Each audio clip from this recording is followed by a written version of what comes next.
తెల్లారితే ఉగాది పొద్దంతా ఇల్లు శుద్ధి చేసుకునే పనిలోనే ఉన్నారు కావచ్చు మా అక్కలు.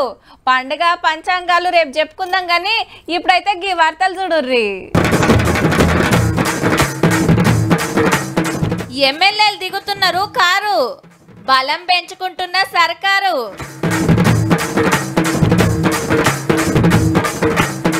ప్రాజెక్టులు కట్టకుంటే అడగరట ఓట్లు, పెద్దపల్లి ఎమ్మెల్యేల ధైర్యానికి చప్పట్లు.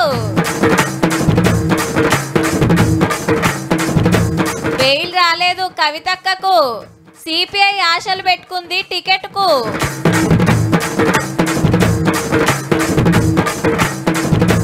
జనసేనకు 5 కోట్ల చందా, పార్టీ గెలుస్తుందట పక్క.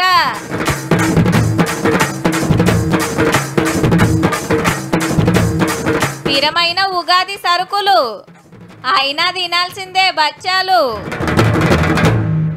మీకు మంచిగా యాదుందో లేదో కానీ 5 ఏండ్ల కిందట రాజకీయం ఎట్లుండేనో ఇప్పుడు గట్లనే ఉన్నదబ్బా. మేం చెప్తుంది కండువాల్ మార్చుడు గురించి.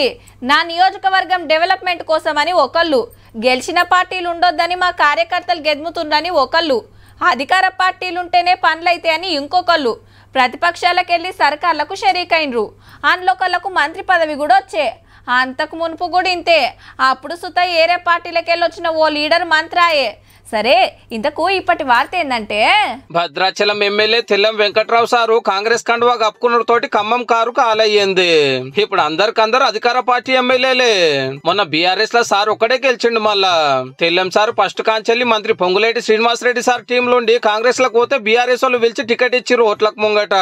గెలిచంగానే మళ్ళా పోయిండు అన్నట్టు. దానం నాగేందర్ సారు కడియం శ్రీహర్ సారు ముందే చేరికైండ్రు కాబట్టి వచ్చిన వాళ్ళు 3 అయ్యారు అన్నట్టు. చల్ మా వాళ్ళని గట్లెట్లా గుంచుతారు, ఇట్లా పార్టీలు మారితే పదవి పోయే చట్టం తెస్తామని హామీ ఇచ్చుకుంటా గిదేం పని అని గరమైండు మన రామన్న. ఈ 3 మాజీలు కావాల్సిందేనని గులాబీ లీడర్ల డిమాండ్. ఇవాళ ప్రారంభించిన ఈ 3తోని కడియం శ్రీహరి, దానం నాగేందర్, వెంకట్రావుతో ప్రారంభం చేయండి. డిస్క్వాలిఫై చేయిస్తారా, రాజీనామా చేయిస్తారా? బీఆర్ఎస్ లో 39 మంది ఎమ్మెల్యేలు గెలిస్తే 3 జంపు కంటోన్మెంట్ సీటు ఖాళీ అవ్వడంతోటి 35 మందే ఉన్నారు ఇప్పుడు. కానీ వీళ్ళు కూడా ఉండేది నిక్రమం లేదట. సిటీలోనే ఓ 10 మంది ఎమ్మెల్యేలు తయారుగా ఉన్నారట కండువాలు మారుస్తానికి. ఆల్రెడీ సాటుగా చర్చలు నడుస్తూనే ఉన్నాయట. మంచి ముహూర్తం చూసుకొని గోడ దుంకుతాందుకు. 104 ఎమ్మెల్యేల నుంచి 39 పడ్డారు. ఆ 39లో మరి ఒక 20-25 మంది కాంగ్రెస్ చేరబోతున్నారు. అదిరికిచ్చో బుద్రికిచ్చో పోయేటోళ్ళని ఆపుతున్నారా అంటే పొట్టు తిట్టబట్టారు. మీరు ఒక్కనో ఇద్దరినో కుక్కలను నక్కలను గుంజుకొని ఓహో ఆహా అని సంఖ్యలు గుద్దుకోవచ్చు. ఎవడో 4 పోతే మనకు పెద్ద పోయేదేం లేదు. ఇవాళ గింతగనం గుస్సా అవుతున్నారు. అప్పట్లో మీరెట్లా రప్పరప్ప గుంజిండ్రు సారు? ఏ పార్టీలో నన్ను ఇడిచిపెట్టిండ్రా? సైకిల్ ను కార్డిక్కిలు వేసుకుంటారు, వైసీపీ పంకలు పరంపరం చేస్తారు, కాంగ్రెస్ కాలాయే ఎర్రనలను కారెక్కించుకుంటారు. మీకు ఫుల్లు బలం ఉన్నా ఏరే పార్టీలకు వెళ్ళి గుంజితే ఈ సర్కార్ పడిపోతుందని ఊకుకంటుంటే నిలబెట్టుకోవడానికి గిట్లా చేస్తున్నారేమో. మరి మనం చేస్తేనేమో డెవలప్మెంట్ కోసము, ఇంకోళ్ళు చేస్తే రాజకీయం అంటే ఎట్లా సారు?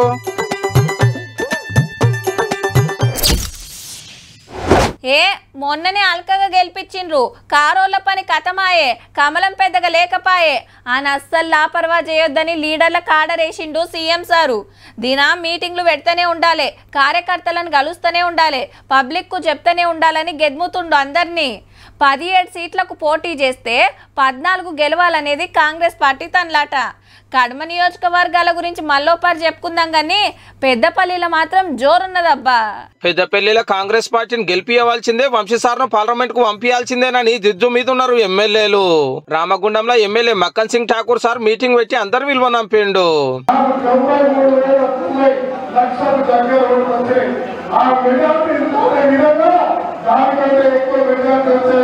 ఈడ అసెంబ్లీ ఎలక్షన్ లో సార్ వచ్చిన మెజార్టీ కంటే ఎక్కువ వంశీ సార్ కి ఇవ్వాలని కోరిండు పబ్లిక్ ను.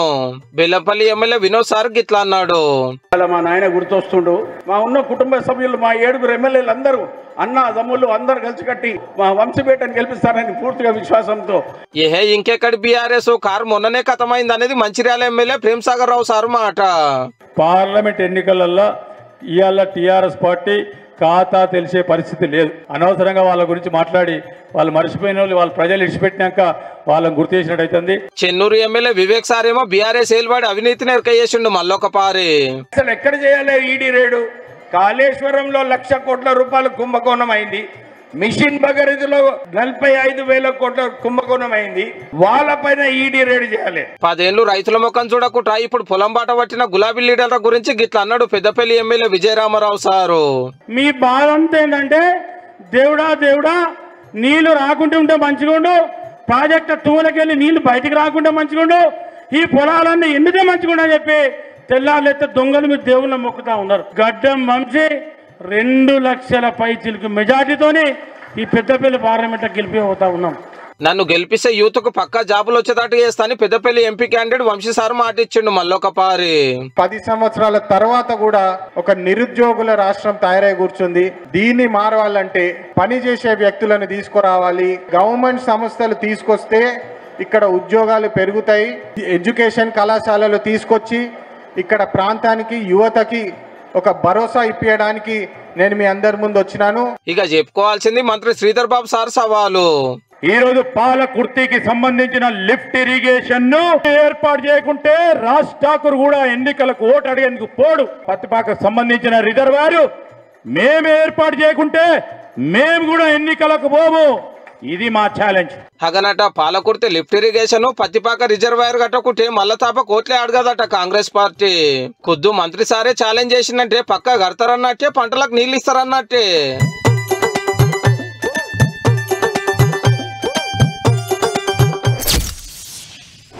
అసలు కవితకు అరెస్ట్ అయినట్టు జైలుకు పోయినట్టు అనిపిస్తనే లేదు కదా. ఎందుకంటే బాపు మాట్లాడతలేడు, అన్న మాట్లాడు బంద్ చేసిండు. పార్టీ లీడర్లంతా గప్చుప్. ఏమున్నా ఏరే పార్టీలు ఎలబెట్టాల్సిందే, లేకుంటే ఈడీ ఏం చేస్తుంది, కోర్టులో ఏం నడుస్తుందని మీడియాలో వార్తలు వచ్చినప్పుడే. కానీ నిరుడు గిదే టైంలో ఢిల్లీలో విచారణకు పోతే మనోళ్ళ డైలాగులు ఎట్లుండే, తెలంగాణ అగ్నిగుండం అవుతుంది, పబ్లిక్ అంతా మరలబడతారు, మా తడాక ఏందో చూపిస్తాం అని ఎన్నో మాట్లాడినరు. ఇంతకు కేసులో కొత్త ముచ్చట ఏందంటే కవితక్కకు బెయిల్ ఇచ్చుడు కాదు కదా, బెయిల్ పిటిషనే కొట్టేసింది కోర్టు. నా చిన్న కొడుకు పరీక్షలు ఉన్నాయి, నేను దగ్గరుండి చదివియాలే, 16 తారీఖు దాకా ఇంటికి పోతా అని కోర్టులో కేసేసింది మొన్న. లేలే బయటకు వస్తే సాక్ష్యాలు ఖరాబ్ చేస్తుంది, ఆల్రెడీ ఒకళ్ళను బెదిరించింది, కొడుకుని చదివిస్తానికి నాయనున్నాడని ఈడీ వాదించింది. ఇద్దరు చెప్పింది విన్నాక వాయిదేసి బెయిల్ ఇవ్వమని ఇలా తీర్పు చెప్పింది కోర్టు. అంటే అక్క తిహార్ జైల్లోనే ఉంటది అన్నట్టు. అయితే 20 తారీఖు ఇంకో బెయిల్ పిటిషన్ మీద విచారణ ఉన్నది, అదేమవుతుందో మరి. ఇంకో దిక్కు సిబిఐ తయారై అక్కను విచారణ చేస్తానికి ఒక దినం ముందే మతలబ్ పంపి జైలుకు పోయి ఇంటర్వ్యూ చేయరని కోర్టు పర్మిషన్ ఇచ్చే. ఈ 2-3 రోజుల్లో పని సురువు చేస్తారట ఆఫీసర్లు సుత. ఒకవేళ ఈడీ కేసులో బెయిల్ వచ్చినా సిబిఐ కేసులు ఏమయ్యేది తెలియకుంటుంది. ఢిల్లీ మందుదందా కేసులో ఎమ్మెల్సీ మేడం అరెస్ట్ అయ్యి 24 రోజులు, జైలుకు పోయి 13 రోజులు. ఫస్ట్ 4-5 రోజులు కేటీఆర్ సార్, హరీష్ రావు సార్లు ఢిల్లీ నుండి ధైర్యం చెప్పి వచ్చిండ్రు. ఈ నడుమ ఎవ్వరు పోలే ఎలక్షన్లు చేయబట్టికే. ఇక బాబు అయితే హైదరాబాద్ లో అరెస్ట్ అయినట్టు రాలే, ఢిల్లీకి పోయి చూలే, ఇంతవరకు పల్లెత్తు మాట మాట్లాడలే బిడ్డ అరెస్ట్ మీద. గులాబీ లీడర్లు దినాం మీటింగ్లు పెడుతుర్రు, ఎన్నో మాట్లాడుతుర్రు గానీ అక్క ముచ్చటైతే ఎల్లబెడతలేరు.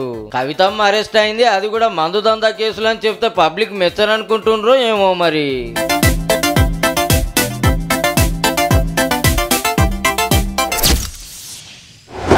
పొద్దుగాలనే మామిడి తోటకు పోతుంటిమి.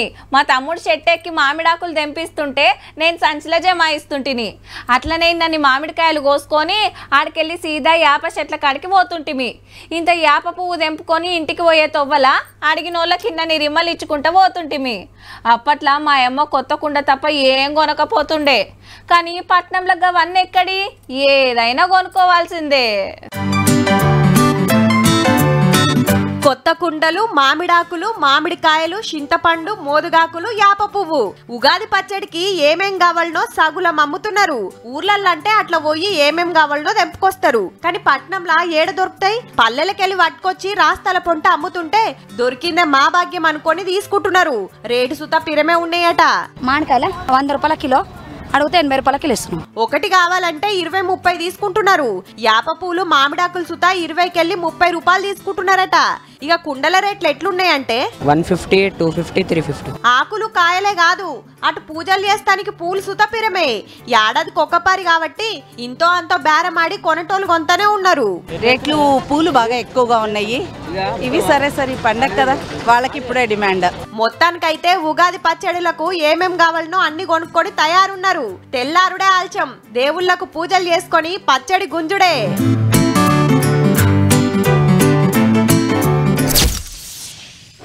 ముఖ్యమంత్రి రేవంత్ రెడ్డి కొడంగల్లో పర్యటించారు. సొంత నియోజకవర్గంలో అభివృద్ధి పనులు, పార్లమెంట్ ఎన్నికల్లో అనుసరించాల్సిన వ్యూహంపై ముఖ్య నేతలతో చర్చించారు. 100 రోజుల్లో 5 గ్యారెంటీల అమలును ప్రజల్లోకి విస్తృతంగా తీసుకెళ్లాలని క్యాడర్ కు పిలుపునిచ్చారు సీఎం. ఈ కొడంగల్ మొత్తం దేశంలోనే ఆదర్శవంతమైన నియోజకవర్గంగా అభివృద్ధి చేసి ఇక్కడ ఫ్యాక్టరీలు తెచ్చి ఇక్కడ నిరుద్యోగులకు ఉద్యోగాలు ఇచ్చి అభివృద్ధి అంటే కొడంగల్ లాగా ఉండాలి. కార్యకర్తలు అంటే కొడంగల్ కార్యకర్తలను చూసి దేశమంతా నేర్చుకోవాలనే విధంగా ఇవాళ ప్రయత్నం చేస్తున్నాం. ఈ ఎన్నికల్లో కొడంగల్ అసెంబ్లీ నుంచి పార్లమెంట్ కు 50,000 మెజారిటీ ఇచ్చి ఎవరి కుట్రలు కుతంత్రాలు కొడంగల్ ప్రజలు సహించరు, తిప్పి కొడతారని ఇవాళ మనందరం కూడా ప్రతినబూనాల్సిన అవసరం ఉన్నది. ఓ సినిమాలో ఓ సీన్ ఉంటదుల్లా, ఆఫీస్లో పనిచేసే ఉద్యోగులంతా నా గురించి ఏమనుకుంటున్నారో తెలుసుకోవాలనుకుంటాడు బాసు. ఒకళ్ళు తాన బేరం మాట్లాడి ఓ సీక్రెట్ మైక్ తీసుకొస్తాడు. అందరు ఏడనైతే కూర్చొని మాట్లాడుకుంటారో గా టేబుల్ కాడ మైక్ పెడితే బాస్ టేబుల్ కింద రిసీవర్ పెట్టుకొని మాటలు వింటుంటాడు. అదంటే సినిమా కాబట్టి చూసి నవ్వుకున్నాం. కానీ గిసొంటి కథలే ఇంటి దాకొస్తే ఎట్లుంటాయి? హైదరాబాద్ లో 2, నల్గొండలో 2, వరంగల్ జిల్లా పర్వతగిరిలో 1, సిరిసిల్లలో 1, ఖమ్మం జిల్లా నెలకొండపల్లి మామిడి తోటలో 1, మొత్తం 7 ఫోన్ ట్యాపింగ్ సెంటర్లు పెట్టిరట పనివంతులు. ఇక పట్నంలో ఇంటెలిజెన్స్ ఆఫీస్ లో 1 పెడితే ఇంకొకటి జూబ్లీ హిల్స్ ఏరియాలా, అంటే రేవంత్ రెడ్డి సార్ ఉండే ఏరియా. ఏ లీడర్ ఎవరితోటి మాట్లాడుతుండు, ఎవరి ప్లాన్ ఏంది సీక్రెట్ ఇనుడు, చెప్పాల్సిన వాళ్ళకి చెప్పుడు. లీడర్లు, యాక్టర్లు, బిజినెస్ మ్యాన్లు, హీరోయిన్లే అనుకున్నాము, ఆఖరికి మంది సంసారాలలో కూడా జొరవడి పాడయ్యారట. ఈ కేసులో ఓ కానిస్టేబుల్ గారు ఆడోళ్ళని చిడాయిస్తానికి శితం ఫోన్లు ట్యాప్ చేసిండట. 40 మంది అక్కల ఫోన్లు సాటుంగిని అటెంకాలకు ఫోన్లు చేసి మస్తు సతాయించిందని ఇప్పుడు ఎంక్వైరీలో తెలిసింది. గంజాయి దొంగలు, రౌడీ షీటర్ల ఫోన్లు కూడా వాళ్ళ కాంచెల్లి కూడా లక్షల రూపాయలు గుంజిరట. మీ సీక్రెట్లు మాకు తెలుసా అని. ఇదే అసలు డ్యూటీ లెక్క ఫీల్ అయిన ఇంకో 4 కానిస్టేబుల్ అరెస్ట్ అయ్యారు. ప్రణీత్ రావు గారు నాంపల్లి కోర్టులో బెయిల్ పిటిషన్ వేస్తే విచారణ ఎల్లుండికి వాయిదా పడ్డది. గివ్వబ్బా ఫోన్ ట్యాపింగ్ లో ఇయ్యాలటి ముచ్చట్లు. మీరు ఎన్నన్నా చెప్పుర్రబ్బా, పోరాటం అంటే ఎర్ర జెండాదే. నీళ్ల తిప్పలున్నా, గుడిసెల పోరాటం అన్నా, ఫీజులు దించాలన్నా, ఇండ్ల పట్టాల కోసమైనా, దేశంలో ఇంకేం జరిగినా ఫస్ట్ రోడ్ల మీదకి వచ్చేది, ముంగట నిలబడి కొట్లాడేది కామ్రేడ్లే. పబ్లిక్ దిక్కు ఇంతగానం నిలబడ్డా ఎలక్షన్లో మాత్రం ఎప్పుడు వెనక పట్టే మనోళ్ళది. సుత్త కొడవలో సీటుకు సూటి పెట్టింది గాని కాంకి కొడవలే పెద్ద పరిశ్రమలో పడ్డది. కాంగ్రెస్ తోటి పొత్తుండే ఆల్లిమ్మతోటే ఒక సీట్ గెలిచిరు అసెంబ్లీ ఎలక్షన్ లా. ఇప్పుడు ఎంపీ సీట్లు 5 ఇవ్వాలి, 3 కావాలి, ఆఖరికి 1 ఇవ్వాలనేది సిపిఐ కోరిక. ఆల్రెడీ చేయి పాటోళ్ళు రప్ప టికెట్లు పంచంగా ఖమ్మం, కరీంనగర్, హైదరాబాద్ సీట్లే మిగిలినాయి. ఎర్రన్నలకు బలం ఉన్నదే ఖమ్మంలా. కానీ ఆడ పెద్ద కాంగ్రెస్ లీడర్లే కొట్లాడుతుర్రు టికెట్ కోసానికి. కరీంనగర్ అస్సలు ఇయ్యారట. ఒకవేళ హైదరాబాద్ సీట్ ఇచ్చినా ఆడ గెలుచుడు కష్టం. అట్రోకి ఎంఐఎం పార్టీ ఉండే. గాళ్ళతోటి మనకేంది, సొంతంగా పోటీ చేద్దామా అంటే ఎమ్మెల్సీ పదవులు పోతాయనే బుగులు.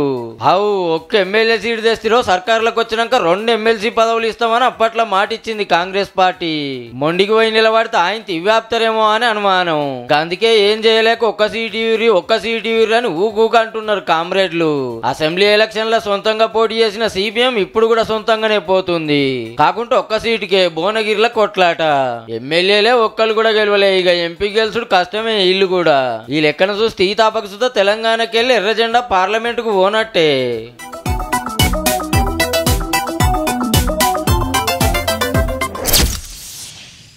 తొవ్వెంట పొరపాటున బండి టక్కరిస్తే ఎమ్మటే దిగి ఏమన్నా దెబ్బలు దాకినేమో అరుచుకుంటాం. దవాఖానా తీసుకుపోయి వైద్యం చేపిస్తాం. కానీ కొందరు అట్లా ఉండరుల్లా. కేసులు అయితే అన్న బుగులకు తప్పించుకుందామని చూస్తారు. ఆ టెన్క లేనిపోని తిప్పలు తెచ్చి పెట్టుకుంటారు.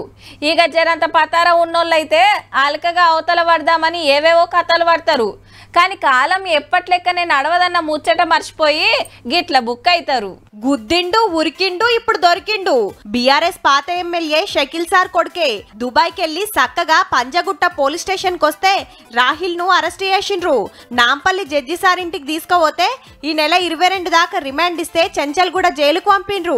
కేసేందంటే 3 నెలల ముంగట ప్రజాభవన్ దగ్గర గేట్లను గుద్దిండు కార్ తోటి. కొడుకు మీదకి కేసు రావద్దని రాహిల్ ను తీసుకొని దుబాయ్ వారిపోయిండు షకీల్ బాయ్. డ్రైవరే కార్ నడిపినట్టు డ్రామా ఆడిచ్చిండు. కేసులా డ్రైవర్ పేరు రాసినందుకు, పాత ఎమ్మెల్యే కొడుకును తప్పిస్తానికి చూసినందుకు పంజగుట్ట నిజామాబాద్ సిఐలు సస్పెండ్ అయిండ్రు. 3 నెలల సంధి కొడుకుతోటి దుబాయ్ లోనే ఉన్నాడు పాత ఎమ్మెల్యే. ఎంక్వైరీకి రావాలని ఎన్ని మాటల మతలబ్ పంపినా రాలే. హైకోర్టు ఆర్డర్ వేసే వరకు కథెట్లనో ఉన్నదని కొడుకును పంపిండట. రాహిల్ గారు మునుపు దుర్గం చెరువు తీగల బ్రిడ్జి మీద కారు టక్కర్ చేస్తే ఓ పిల్లగాని పానం పోయింది. అప్పుడు అధికార పార్టీ ఎమ్మెల్యే కాబట్టి కొడుకుని తప్పించిండు. ఇప్పుడు ఆ కేసు కూడా బయటికి తీసిరట పోలీసులు. షకీల్ గారైతే ఇంకా దుబాయ్ లోనే ఉన్నారు. పట్నం వస్తే సార్ను కూడా అరెస్ట్ చేసే ఛాన్స్ ఉందట. గేట్లను గుద్దిన రోజు అప్పుడే స్టేషన్ పోయి ఉంటే జుర్మానాతోని పోయేది. కానీ ఏదో చేయబోతే అరెస్టులు జైళ్ళ దాకొచ్చింది కథ. మన కాడ ఇంకా జరంత టైం ఉన్నది కానీ ఆంధ్రాల రాజకీయం దుమ్ముందుల్లా. ఎందుకంటే ఆడ ఎమ్మెల్యే ఎలక్షన్లు కూడా ఇప్పుడే మళ్ళా టీడీపీ, బీజేపీ, జనసేన ఒక గ్రూపు, అటు వైసీపీ, ఇంకో దిక్కు కాంగ్రెస్. ఎవ్వరు తగ్గుతలేరు. ఓట్ల కొట్లాటల ఎవ్వరు గెలిచేటట్టుండ్రో మళ్ళీ నాడు చెప్పుకుందాం కానీ ఇప్పుడైతే గిరి చూడుర్రి. అన్నదమ్ములు ఇద్దరు కారు దిగి సీదా పెద్దన్న కాడికి వచ్చిండ్రు. సినిమా షూటింగ్ లో ఉన్న చిరంజీవి సార్ ను కలిసి ముచ్చట పెట్టిండ్రు నాగబాబు సారు, పవన్ కళ్యాణ్ సారు. ఆంధ్రాలో జనసేన పోటీ చేస్తుంది కదా, అన్నయ్య దీవెనార్తి కోసం వచ్చిర్రట. అంత దూరంకెళ్ళొచ్చిన తమ్ముడిని ఉత్తగా పంపిస్తే ఎట్లా అని ఎమ్మట 5 కోట్ల చెక్కు రాసి చేతిలో పెట్టిండు. పెద్దన్న ప్రేమకు ఫిదా అయి కాళ్లకు దండం పెట్టిండు తమ్ముడు. ముగ్గురు మంచిగా ఫోటోలకు పోజులు ఇచ్చిండ్రు. ఇట్లా పక్కా గెలుస్తారు, ఆల్ ది బెస్ట్ అన్నాడట చిరంజీవి సారు. ఈ లెక్కన చూస్తే మెగా ఫ్యామిలీ సపోర్ట్ జనసేనకు దొరికినట్టే. అప్పట్లో అన్నయ్య ప్రజారాజ్యం పార్టీ పెడితే తమ్ముళ్ళిద్దరు మస్తు కష్టపడ్డారు. అటెనక కాంగ్రెస్ లో కలిపేస్తే 10 ఏళ్ల కిందట జనసేన జెండా లేవట్టిండు చిన్న తమ్ముడు. నాగబాబు సార్ ఒక్కడే పార్టీల శరీకై నిరుడు ఓడిపోయిండు. ఇప్పుడు పోటీ కూడా చేస్తలేడు. పవన్ కళ్యాణ్ సార్ అప్పుడు రెండిట్ల పోటీ చేస్తూ ఉత్తదైనందుకు ఈ కిత్త పిఠాపురం ఒక సీటుకే సూటి పెట్టిండు ఎట్లయినా గెలవాలని. మళ్ళా టీడీపీ, బీజేపీ సపోర్ట్ ఉండే. ఎలక్షన్లు ఏమైతుందో గాని ముగ్గురు కలుసుకున్నందుకైతే అభిమానుల మురిపం చిన్నగా లేదు పో.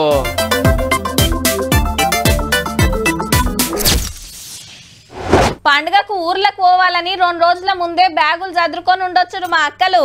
పండుగ కట్టుకోవాల్సినవి, పిల్లల బట్టలు, ముఖ్యమైన ఇంకేమన్నా ఉంటే బ్యాగులలో పెట్టుకుంటారు. అట్లనే హ్యాండ్ బ్యాగ్ లో ఓ గుర్తింపు కరెక్ట్ పెట్టుకుంటున్నారు. గది లేకుంటే టికెట్ తీసుకోవాల్సి వస్తుంది. మరి పట్నంకి వెళ్ళి పల్లెకి పోవాలన్నా, పల్లెకెళ్ళి పట్నం రావాలన్నా ఇప్పుడు అక్కలకు ఆధారు, ఓటర్ కార్డే ఆధారం. మరి ఇంతకు అసలు ముచ్చట ఏందంటే ఫ్రీ బస్సుల పుణ్యమా అని 1000 కోట్లెన్కేసిరట అక్కలు. డిసెంబర్ 9 నాడు పథకం చాలు చేసిన కాంచెల్లి ఇప్పటిదాకా 1177 కోట్ల ఇలువ గల్ల 0 టికెట్లు కొట్టిండ్రట.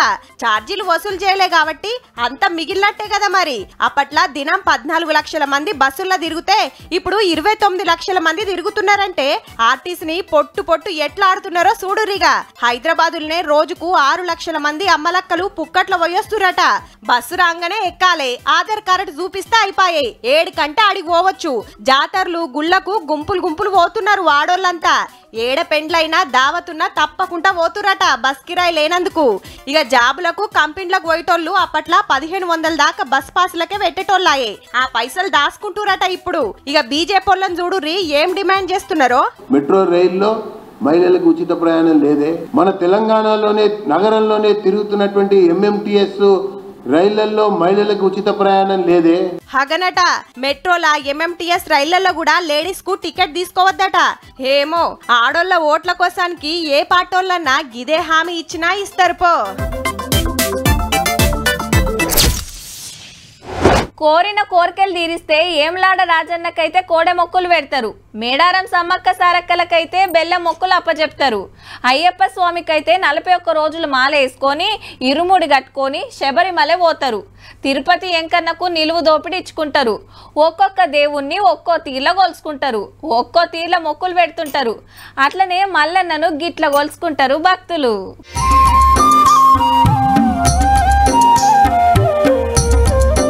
అబ్బా మస్తుందిలే.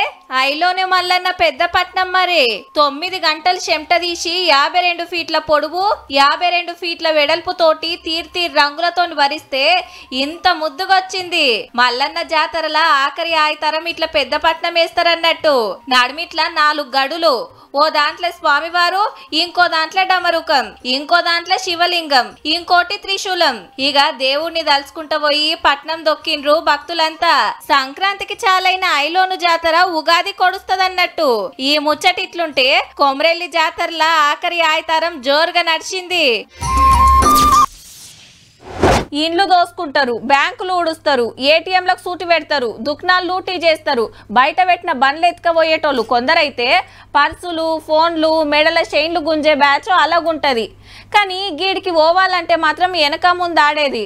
కానీ రూట్ మార్చిండ్రుల్లో పోయినామా అంటే పక్కా పర్తలు పడతాయని ఫిక్స్ అవుతున్నట్టుండ్రు. ఈ నడుమ మొత్తం ఇటు దిక్కే పడ్డారు. ఎవ్వరు లేని టైంలా తాళాలు వేసినాక అర్ధమరాత్రి పుట్ట పోయేది. కానీ గీ పనిమంతుని చూడుండ్రి. దర్శనం మంచిగా కాలేదా ఏంది? వెనకకొచ్చి మళ్ళా పోయిండు. కథ ఎట్లనో ఉన్నది కదా. అమ్మవారిని చూస్తుండు, అటు ఇటు దిక్కులు చూస్తుండు. అయినా మూతికి మాస్క్ ఎందుకు పెట్టుకుండు? పోయినట్టే పోయి మళ్ళొచ్చిండు. వామ్మో, భక్తుడు కాదు దొంగన్న. అమ్మవారి మెడల పుస్తెలు మాయం చేసిండు. ఆంధ్ర ఏలూరులా రాత్రి ఓ గుడిల దర్శనం కోసం పోయిండు. ముందుగా అనుకోనే వచ్చినట్టుండు. ముఖం గుర్తు తెలియొద్దని మాస్క్ పెట్టుకుండు. గా టైంలా దగ్గర పట్ల ఎవ్వరు లేరు. ఇగేముంది, సట్న పుస్తెలు జేబులేసుకొని అవతల పడ్డాడు. ఏం తక్కువ 8 తులాలు ఉంటదట. అటెనక సీక్రెట్ కెమెరాల చూసి దొంగ భక్తుని దొరకబట్టే పనులున్నారు. తాళం వేసిన గుళ్ళు దోసుకోంగా చూసినాం గాని గుడి తెరిచిన యాళ్ళ గింత బుగులు లేకుండా దోషిండంటే ఎట్లున్నారో చూడుర్రిగా.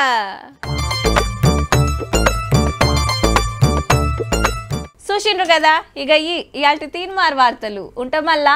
నమస్తే.